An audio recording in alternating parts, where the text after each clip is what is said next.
तो मुसलमान है, किसी के बच्चे स्कूल में नहीं पढ़ते तो मुसलमानों के बच्चे स्कूल में नहीं पढ़ते, किसी को अगर हुकूमत के जुल्म का शिकार होना पड़ता है तो मुसलमान होता है।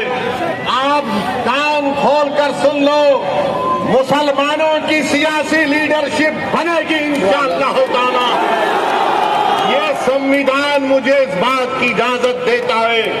अब अबू आसिम साहब और अखिलेश यादव जानते हैं कि जिस दिन मुस्लिम अक़लियत की सियासी लीडरशिप बनेगी, इनकी दुकान खत्म हो जाएगी, तुम्हारी दुकान बंद करेंगे। जो तुम खून चूसते हो हमारा और आवाम का कोई फायदा नहीं करते। मेरे अजीज दोस्तों और बुजुर्गों, मैं आपको बताना चाह रहा हूं कि गोवंडी से अगर ड्रग्स का खात्मा करना है तो 15 तारीख को पतंगकोट देना है। अगर गोवंडी, शिवाजी नगर, मंगखूड़ के घरों को बचाना है स्लम रीडेवलपमेंट के नाम पर, तो पतंग के निशान पर आपको बटन दबाना पड़ेगा। मेरे अजीज दोस्तों और बुजुर्गों, मजलिस का पैगाम क्या है? सुन लो, रुक जाओ, कुछ नहीं होने वाला है, कुछ नहीं होने वाला है। मजलिस का पैगाम, मजलिस का पैगाम इनफरादियत नहीं है, इंडिविजुअल नहीं है। मजलिस ये नहीं कहती कि एक शख्स को देखो, मजलिस कहती है इज्तिमाइयत को देखो, कलेक्टिव की बात, कलेक्टिव रिस्पांसिबिलिटी की बात मजलिस इत्तेहादुल मुस्लिमीन करती है। समाजवादी बोलती है एक शख्स को दो। मैं क्या चाहता हूं कि मजलिस के प्लेटफॉर्म पर एक नहीं बल्कि 100 की तादाद में आपके दुआ और वोटों से जमीनी सतह से आपका लीडर पैदा हो जाए।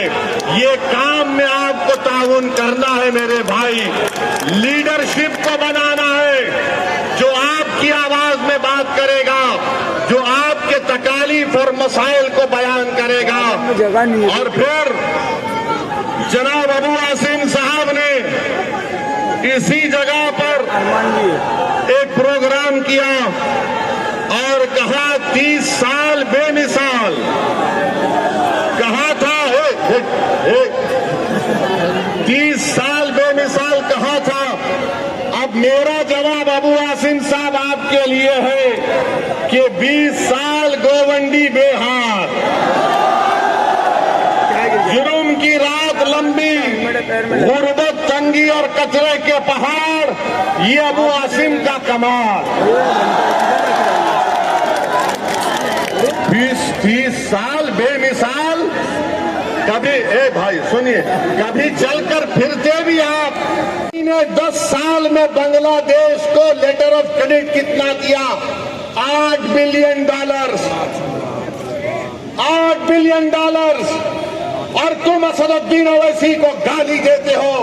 सुनो, मैं किसी मजहब का खिलाफ था ना कभी रहूंगा इंशाअल्लाह ताला, मगर अगर मजलूमों से इंसाफ का मुतालबा करना, अगर मोहसिन शेख के कातिलों को सजा दिलाने की बात करना, अगर जलगांव के सुलेमान पठान खान को जिसके दोस्तों ने उसको मारा, उनको कैफरे किरदार तक पहुंचाने की बात करना अगर जुर्म है तो खुदा की कसम जब तक जिंदा रहूंगा जुर्म करता रहूंगा।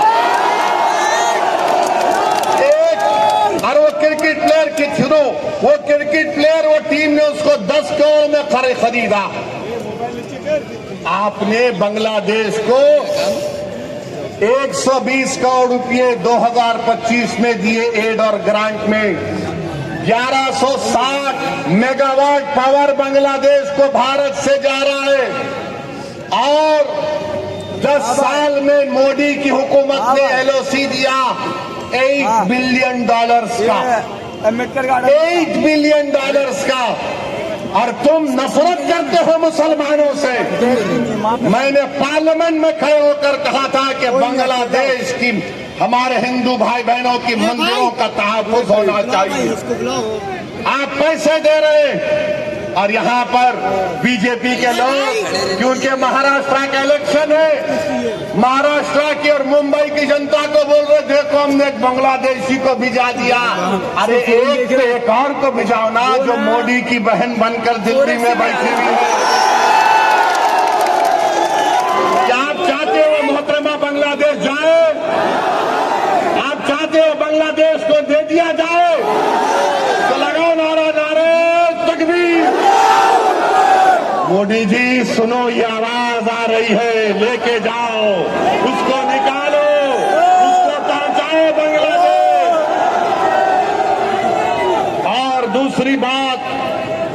और दूसरी बात अभी खत्म नहीं हुआ मोदी के ऊपर। आज हमने देखा कि वेनेजुएला में ट्रंप ने अपनी फौज को भिजाकर वहां के एक जमहूरी तौर पर मुंतखब शुदा सदर को एक मुल्क से, उसी के मुल्क से उठाकर अमेरिका लेकर चले गए।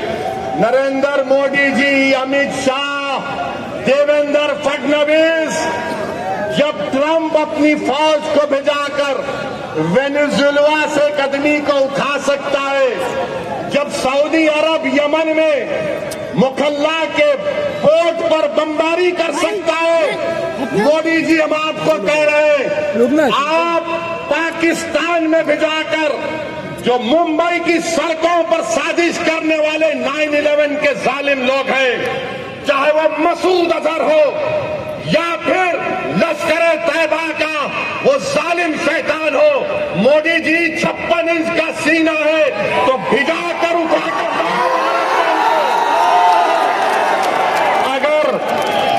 अगर ट्रंप कर सकता है तो क्या आप कम है?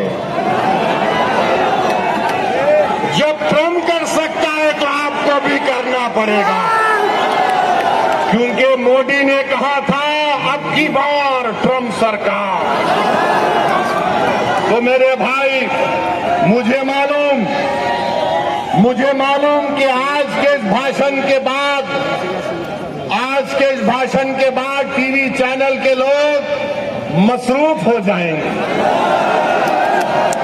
ओवैसी का एक और भड़काऊ भाषण। अरे जालिमों सुनो, किसी शायर ने अच्छा कहा था कि तुम्हारी सोच के सांचे में ढल नहीं सकता, तुम्हारी सोच के सांचे में ढल नहीं सकता, जबान काट लो लहजा बदल नहीं सकता, जबान काट लो लहजा बदल नहीं सकता। और सुनो नरेंद्र मोदी, देवेंद्र फडणवीस और अखिलेश यादव, मुझे भी मोम का समझ रहे हो क्या? तुम क्या अबू आसिम साहब की तरह मुझे भी मोम का समझ रहे हो क्या? तुम्हारी लौ से ये लोहा पिघल नहीं सकता। तो मेरे अजीज दोस्तों और बुजुर्गों, अब आएंगे समाजवादी के लोग, उत्तर प्रदेश से भी आएंगे और आकर सिर्फ एक ही का नाम लेंगे, दूल्हे भाई आकर ये बोलकर गए थे। तो इनको पूछो, अगर समाजवादी पार्टी की तरफ से कोई एमपी आएगा तो एमपी से पूछो, जब भारत की पार्लियामेंट में वंदे मातरम पर बहस हो रही थी तो किसने भारत की पार्लियामेंट में खड़े होकर भारत के संविधान का हवाला देकर कहा था? मैंने कहा था कि भारत का जो आईन है, प्रियम्बल है, वो शुरू होता वी द पीपल के नाम से, भारत माता के नाम से शुरू नहीं होता। वो किसने भारत की पार्लियामेंट में खड़े होकर कहा था कि भारत का जो संविधान का आईन का प्रियम्बल है वो क्या कहता है? जिस वक्त संविधान को अपना रहे थे 24 जनवरी 1950 को, तो क्या कहा था? Liberty of thought, expression, belief, faith and worship कहा था हमने। और ये समाजवादी पार्टी के जितने एमपी खड़े होकर कह रहे थे, मैंने खड़े होकर कहा हम इस मुल्क के लिए करते और करते रहेंगे।